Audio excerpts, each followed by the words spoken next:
Once again, thank you so much for taking the time to talk to us today on the trends of populism in Europe. So my first question is, in the 2024 European Parliament elections, we have seen populist parties performing rather strongly in some member states, while in others, their support remained stable or even declined. And how should we interpret those mixed results? Are they evidence of a broad trend across Europe or more specific to some countries? I think there's always a tendency among journalists, but also among academics, actually, to look for broad European trends rather than to focus on particular countries. But I think if you look at the results of the European Parliament elections, you'd have to say that the populist radical right did well in some countries, stayed broadly the same in others, and actually didn't do so well in some. So I think there is a danger in over-interpreting the success, if you like, of the populist radical right, and it's something that I guess we have to be very careful about. Having said that, of course, there's no doubt if you look around party systems around the continent, these parties are getting far more support than used to be the case, certainly 10 or 20 years ago. So it is something that we need to keep an eye on. I guess the question then is why people are voting for them. And just following up on what you just said, survey data often highlights topics such as trust in institutions or concern about demographic developments such as cultural changes as main factors for shaping support of those populist parties. What would you say, based on your research, are the main drivers for the support of the populism movement in Europe? Well, that's the $64,000 question in some ways, and one that academics have been wrestling with for decades now. There is some support for the idea that the economy has played a part, particularly the low growth that Europe has seen really, particularly since, I guess, the global financial crisis in 2007, 2008, which leads to a degree of, I think, frustration and disillusionment among electorates when it comes to traditional political parties that don't seem to be able to deliver the economic benefits that perhaps people have gotten used to. I think, however, you'd also have to point to sociocultural concerns. Clearly, I think people are very worried about mass migration and the cultural changes that has brought. They're particularly worried, I think, about irregular migration, so people coming across borders, not necessarily to work, but to claim asylum. And I do think that it's undeniable that has had a great deal to do with support for the populist radical right, because it is their signature issue. So in conclusion, I don't think we can really blame either the economy or culture, as it were. I think it's a mix of both.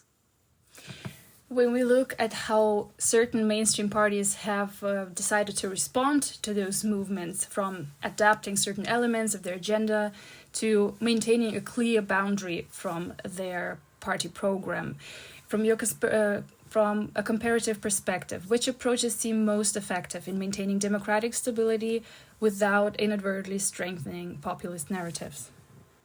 I'm afraid I'm a bit of a pessimist where strategies to combat the populist radical right are concerned, because different parties in different countries have tried either to isolate the populist radical right by, for example, forming some kind of cordon sanitaire, or instead they have tried to move towards the populist radical right in terms of their own agendas on immigration in particular, but also we're increasingly seeing on the environmental policy as well. Actually, neither solution seems to have prevented the rise of these parties. I would say, however, if we turn around the telescope, that if you're looking for the most counterproductive strategy, I think you would have to point to the move towards adopting some of the framing, some of the politics, some of the policy, some of the rhetoric of the populist radical right, because all that does is legitimize some of the solutions that they propose, however simplistic and unrealistic they might be, and also actually drives up the salience, the importance to voters of the issues on which they thrive. So I guess if I was going to counsel a political party about what not to do, I would certainly say don't do that. Because generally speaking, it seems to be that voters prefer the original to the copy. And if you're the one providing the copy, you lose out. And the parties providing the original, in other words, the far-right parties, they seem to do well. Well, if we take all that into consideration, and given the current political climate, but also emerging challenges such as digital transformation and demographic change, in your view, how might these challenges shape the prospect for populist movements, but also mainstream parties across Europe in the coming decade?